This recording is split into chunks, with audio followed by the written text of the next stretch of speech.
Assalamualaikum dan salam Malaysia Madani, bersama saya Muhammad Syariza Mawang. Dalam berita pagi Sabah edisi Isnin 22 April 2024. Kemeriahan Syawal terus diraih dengan penganjuran Majlis Rumah Terbuka Aidilfitri. Di Papar, Ketua Menteri Datuk Seri Panglima Haji Jinur menghadiri Majlis Sambutan Aidilfitri peringkat Parlimen Papar dan Dun Kawang yang dihadiri lebih 12,000 pengunjung di Dewan Sekolah Menengah Kebangsaan SMK Pengalat.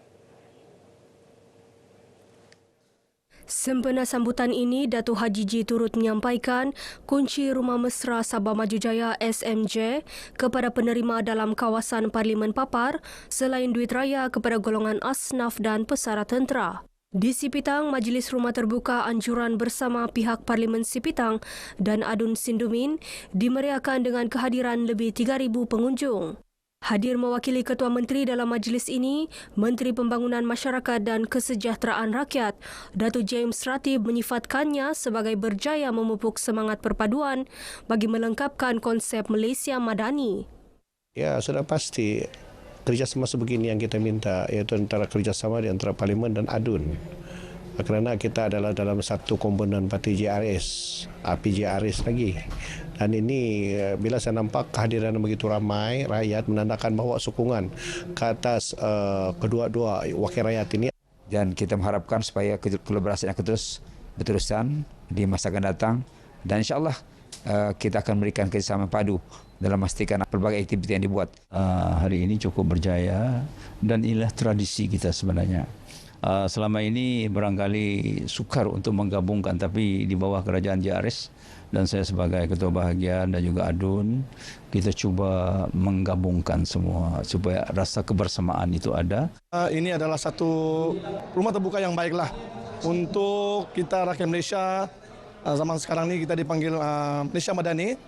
Jadi berbilang kaum, berbilang agama boleh merayakan.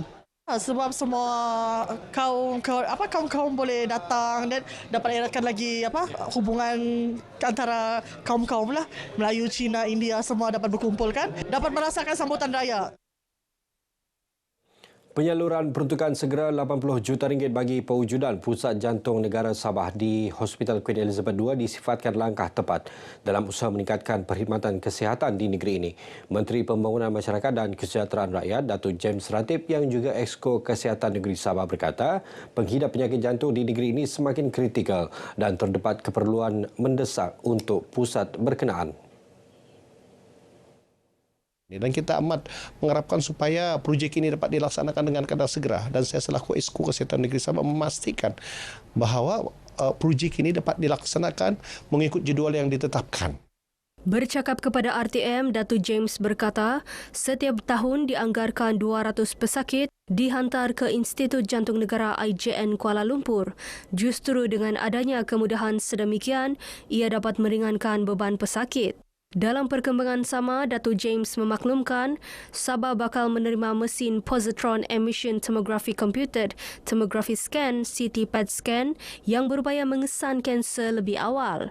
Dengan peruntukan RM43 juta, mesin tersebut akan ditempatkan di Hospital Wanita dan Kanak-kanak Sabah dalam tempoh terdekat. Usahawan tempatan terutama belia disaran mewujudkan lebih banyak koperasi industri sukan. Menteri Pembangunan Usahawan dan Koperasi Datuk Ewan Benedik berkata, kementerian melalui agensi di bawahnya sedia membantu dari segi pembiayaan dan keperluan lain yang bersesuaian agar koperasi itu berkembang. Di bawah Bank Rakyat kita mempunyai skim pembiayaan industri sukan. Begitu juga di bawah Agensi Tokoh Nasional yang juga menyediakan skim pembiayaan khas untuk mereka yang berniaga dalam sektor sukan. Dan saya menyokong sepenuhnya sekiranya mereka ini mahu menubuhkan koperasi industri sukan di peringkat Sabah. Datuk Iwan yang juga ahli Parlimen Penampang ditemui pemberita selepas menyempurnakan pertandingan Open APCO Double Dart Anjuran Pemuda APCO Penampang dengan kerjasama Persatuan Kebajikan Komuniti Moyog Penampang. Pertandingan yang disertai 42 pasukan ini menawarkan hadiah keseluruhan berjumlah RM9,000. Polis masih menjalankan siasatan lanjut berhubung kes kematian anak perempuan Ketua Polis Daerah Lahad Datu dipercayai tertembak diri sendiri secara tidak sengaja menggunakan pistol milik bapanya di rumah mereka Selasa lalu. Pesuruhjaya Polis Sabah Datuk Jauteh Dikun berkata, siasatan lanjut itu turut melibatkan Ketua Polis Daerah tersebut.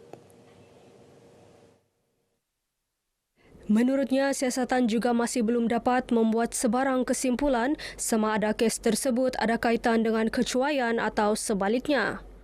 Belum kita dapat keputusan muktamad selagi belum ada laporan penuh hasil siasatan. Siasatan kata saya dijalankan sebab dia yang memiliki pistol berkenaan. Siasatan diteruskan. Pada Selasa, remaja berusia 14 tahun itu ditemui dalam keadaan berlumuran darah dalam bilik di rumahnya di Taman Tabanak Lahad Datu disebabkan tembakan di bahagian dada kanan. Sementara itu, dalam majlis berasingan, Datuk Jauteh memaklumkan kadar jenayah di Sabah meningkat 20% bagi tempoh Januari sehingga 15 April 2024. Peningkatan itu susulan pembukaan kertas siasatan terhadap setiap kes yang melibatkan unsur jenayah.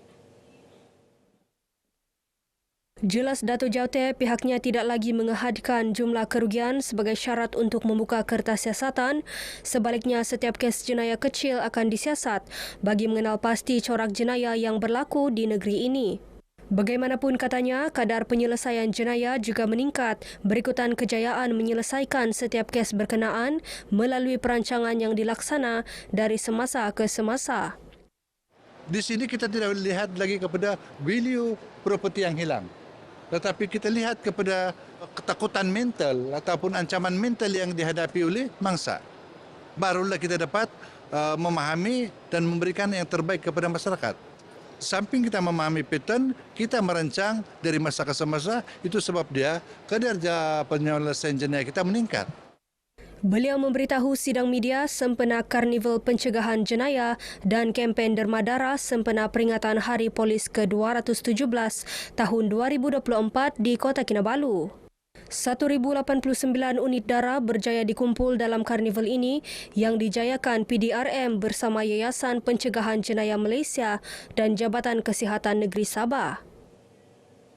Pembukaan pasar malam di Bandar Baharu Daerah Keningau memberi peluang kepada peniaga tempatan untuk menambah pendapatan masing-masing.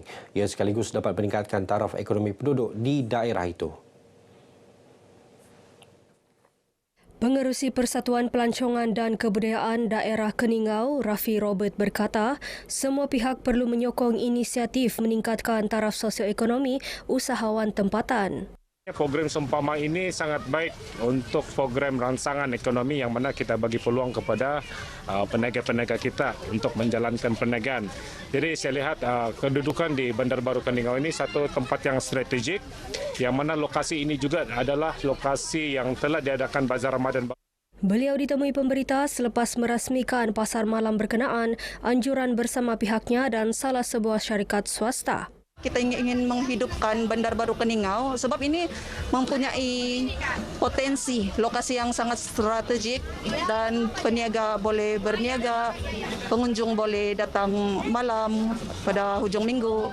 Menambah pendapatan sampingan kepada masyarakat setempat dan memberi peluang. Sekurang-kurangnya di tempat yang terletak di sini ini mengurangkan kesusahan juga lah. Sebagaimana di bandar yang sebelum ini kan. Memang baguslah ni program.